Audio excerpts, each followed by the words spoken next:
Hey, Samantha. And Kadesha.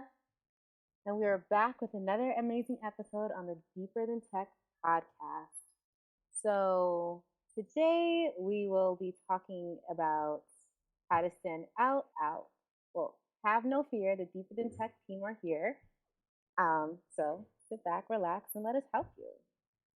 But before we start, if you love what we're about, make sure you share this podcast with a coworker, with a friend, so we can, spread the word and help other people secure their bag early in their technical career.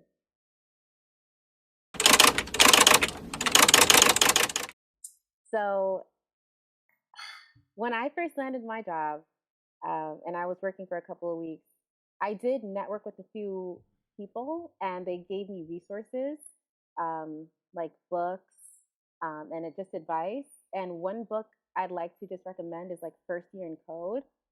I feel like having that book really just touched on how the beginning of when you land your job to your to securing your offer to landing your job and then mastering your new role. So that is a resource I recommend for any beginner. I don't know if you, Kadesha, or you, Samantha, had any resources that you want to share before we go in, but that's one thing I wanted to put out there. It's called First Year in Code by Isaac Lehman. Nice. I think Yeah. I'd seen this on the dev blog. Oh, I meant to get it. I think I'll get it now. Thanks for the reminder. you could either get it. I think there should be like a PDF version as well. Yeah, they have like EPUBs and book format. Yes. And the price does start at free, so that's also good. It's very accessible to everyone. Yep. So that's one. For Yep. Go ahead. yeah, for me, I would recommend The Pragmatic Programmer as like a book that you should read. Though I never read the whole thing. I read like the first couple chapters, but it's a good way to know what it's like to be an engineer and what people are looking for as a software engineer.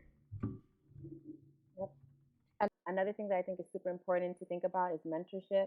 That is something I sought out very early within my career, and I think it's helpful because it just puts you on the radar for your team members to see, and you're also open to getting like high quality feedback.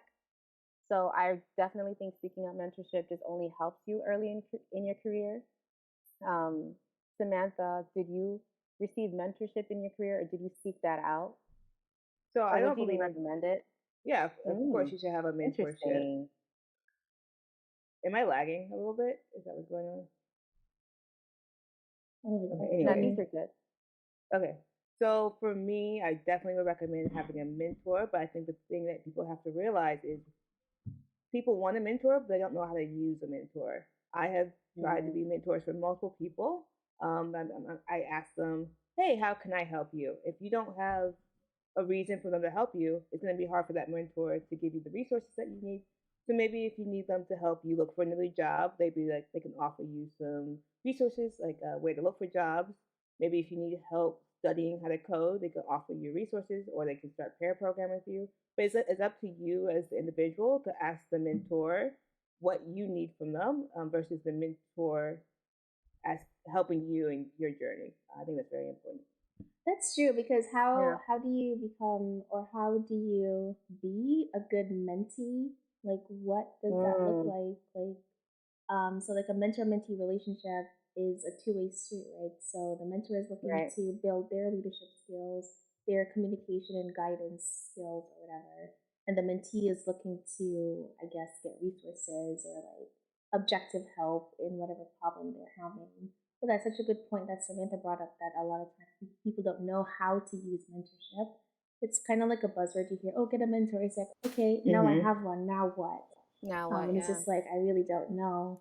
But what I like to do is I got connected with a mentor at work and I like to ask her questions about things that are affecting me at work because she works outside of my area and she has been at the company for a long time, so she understands the culture. So I like to ask her questions like that. Like, for example, there was a time when one of my senior engineers, he kind of took over one of the projects I was working on, and I didn't like that, and I didn't know how to address it. So I asked her, "Hey, how can I address the situation where blah blah blah blah blah?" So I kind of just like to ask question based on where I am.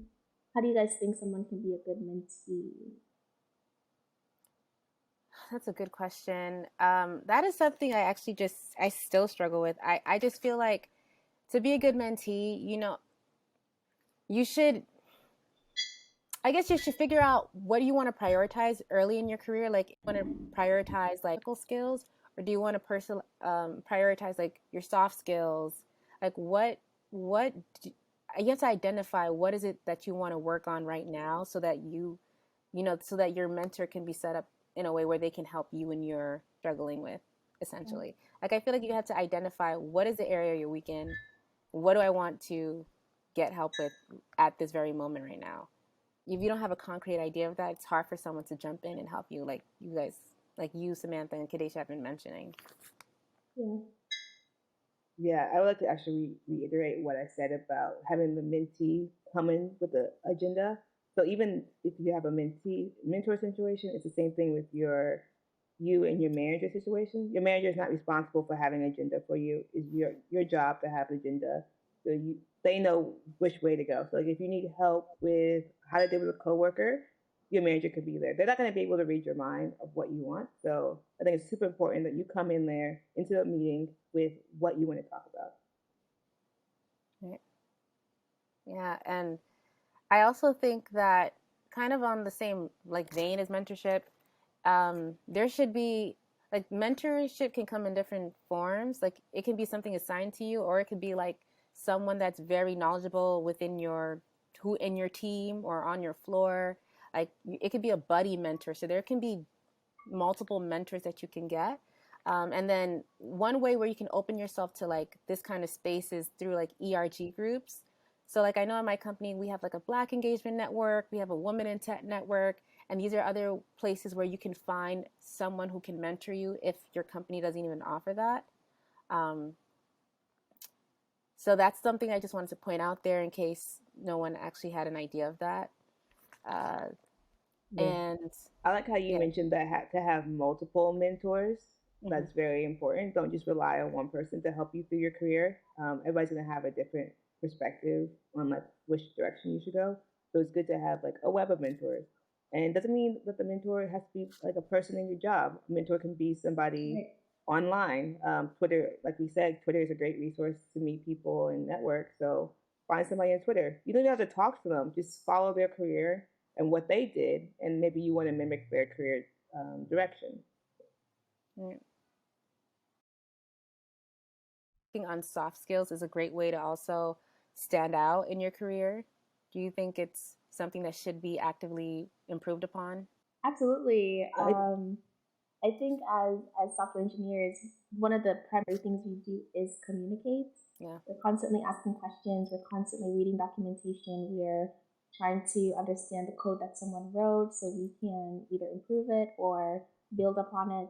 We're constantly communicating with each other, verbally and non-verbally. So I think it's something that we learn over time, like how to properly communicate as a developer. Like that's something I'm still learning how to do, and sometimes I'm still just like, okay, how do you put everything together now? Like, how do you piece it all together?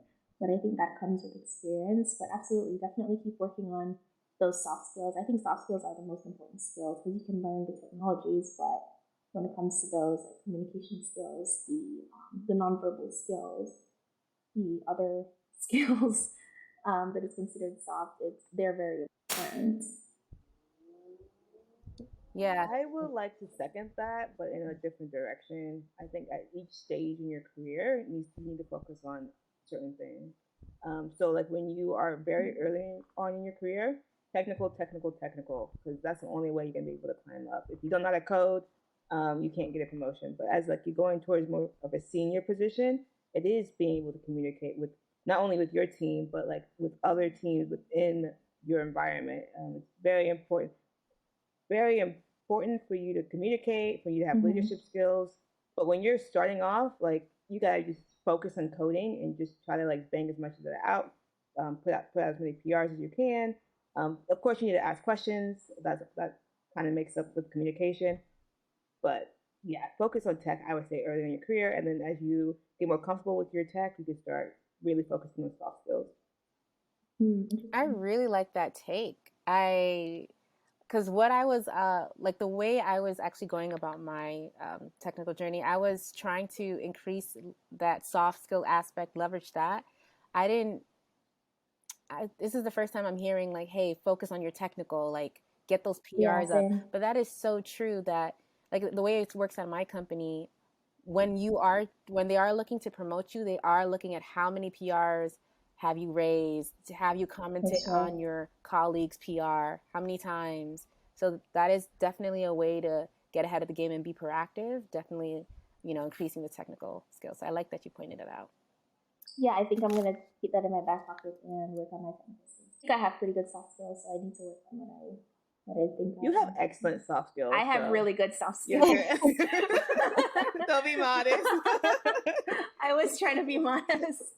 But yeah, I really like that you brought up like work on the technical, like hack it out, Right. especially like your first year at your company. Like try to understand the product. It takes a whole year to figure out like what's going on Yes. behind the scenes. So yeah, it's so important to just hack out those technical things. So that kind of leads me to this next question. Should we be spending so much time outside of our job, doing more things to be better at our job? Like, because that can kind of like you should always want to work on yourself, but that also introduces like burnout Yeah. because you're working your 9 to 5 and then you're powering your 5 to 9, and it can just get overwhelming. Do you have any comments on that? Are you for working extra time outside of work, or do you think, listen, it's just a job. Don't stress yourself out. You just started. What are our thoughts on that? Okay, mine for me, I would say if you are early on in your career and you do have that imposter syndrome, you should be putting some hours outside of work. I know people don't want to hear that, but I want to make sure that you feel comfortable at work and you're not stressing yourself out because you might feel a little bit behind. And then as you start to progress in your career, you shouldn't be doing any work outside. If you think about like when lawyers get their first role, they're like working like mad hours to like be able to keep up. But then career, you should do a little bit extra work to keep up and make sure you feel okay with what's going on. But as you progress in your career, you can slow down. Interesting. I think I have the opposite feeling. So I think at my level, there's no emergency that I'm going to be able to solve at my level and that I'm expected to solve. So when I log out, I log out. Nobody can reach me unless my manager, he can text me if he needs to, but that never happens. Um, like at my company as a junior developer, my job is to learn. So if that means taking a course during the work hours, that's fine. That's a part of my learning. If that means meeting with people to see how the product works, that's a part of my learning. So I like to use the work time to do work, learning improvements, and stuff like that. And then once work is finished, I log off. Because if I don't, then I'll burn out, and that won't be good. I'm glad that your job gives you the space to do that, but not all jobs provide engineers with that amount of time. My job does as well, but I do know the feeling where people feel like they have to be like ticket, PR, and they don't actually have time to learn the new technologies. So. Yeah, I'm one of those people. I feel like I always am working on something future oriented and I don't have time to pour back into my technical skill set in improving. And I feel like, granted, our podcast is for, minorities, it's for anyone, but really we want to help minorities also be equipped with tools to succeed in their technical career. And something that we often face when we are in this technical space is imposter syndrome. So I kind of do like the idea of when you are in that space, like do what you can to improve your technical skill set. Like if that's investing in a course, if that's learning 1 hour a day, maybe don't burn out 5 to 9, but maybe 1 hour a day. Just continuously try to put that in your schedule to improve your learning so that you get that promotion and you eventually get up to speed with everyone else. I do think that's very important. I agree. And I mean, I guess to some extent, I did do what Samantha said. Because in my first year at my job, I didn't do anything extra outside of work. I was just working and learning and figuring out what's going on because it was so much going on. But I guess now that I feel a little bit more comfortable with the code base, I guess I feel more. So good point, Samantha. I guess I did kind of do it. Just remember that you only get paid 40 hours a week. So if you cannot make that extra time, it is totally okay as well. Don't feel bad about it. Is there one thing I didn't do early in my career, like when we had our mid-year reviews, was have a documentation that had all of the great things I did. Like I knew mentally that I was making strides, but when it came time to talk about it, verbalize it, I could only think of what I remembered, but that didn't encompass everything I've done for the first 6 months. So, do you recommend having a document where if you've done something great, you jot it down, everything you have submitted, pushed to production, worked on? Do you recommend that new beginners actually have that kind of document set up for themselves? Absolutely, 100%. I have a document like that, and when it came to like year-end review, I was prepared. Like everything was there. I could just pick things out exactly because I just keep a daily log, especially since we have stand-ups. Everybody's just like, "What did you work on?" Da, da, da, da. I'm just like, I don't know. I don't remember. So because I naturally don't remember, I just naturally keep a document of everything I worked on. Yeah, I would say I do the same as well. There's this thing called a hype doc. So if you Google hype doc, you'll get like a good amount of like things that you should be logging. Oh, cool. If your company has an engineering ladder, you should also be like taking that engineering ladder literally line by line and be filling in a bucket of like what you've done to like match that line. So no one has your career the same way as you. So you're responsible to make sure that you have everything you need to get to the next step. So that's you trying to convince your manager to give you a promotion. That is you trying to convince the people around you that you are a good enough engineer. So if you have record of all this stuff, if you're putting in the work, there's no reason why you can't work towards the next step. 100%. So yeah, it's important to, I'm just preaching over here, You y'all. are. You are. I didn't know there's a specific name for this. I'm sitting over here like digesting it. I'm just like, oh, I know, right? I was just like, with the dog. I was gonna say like I thought to write down like highlights, but I didn't think there was like a format available online. You know what I mean? So 100% love that you mentioned that, Samantha. Yeah. It's funny, like one of the first things I did when I started working was to save that engineering ladder document that Samantha spoke about. I searched it up in the company wide whatever, and I downloaded it. But I haven't looked at it again. I looked at it a couple times, but I'm not doing anything with it. So I love Samantha's idea of like just put little things next to it of what you're doing to get to that next level, because that's so true. Because when the time comes, you can be like, well, whoop, there it is. There's the proof. Yeah. There's the proof. So I love that. I'm definitely going to start doing that. With all of this, our learning experience, what's progressing in our career, it's not a race, right? It's a marathon. So if you didn't do these steps early on, it's not too late. There's still time. Just continue to just have that winner's mindset. And eventually, things will work out for you and you will make progress in the direction you're going in. So just to recap this episode, we talked about mentorship. Huge. But remember, you have to learn you got to learn about how to be a great mentee so that your mentor can help you. We talked about soft skills, the importance of prioritizing technical skills apart as opposed to soft skills. Both are important, but early in your career, and you should be early in your career because this is beginners section. Definitely important to strengthen those technical skills. We also talked about investing in your own learning. And lastly, we talked about that hype doc. All of these points are very, very much needed in your career, essential for standing out. And we hope that you did take something from this episode that helps you in your daily life. And again, thanks for watching.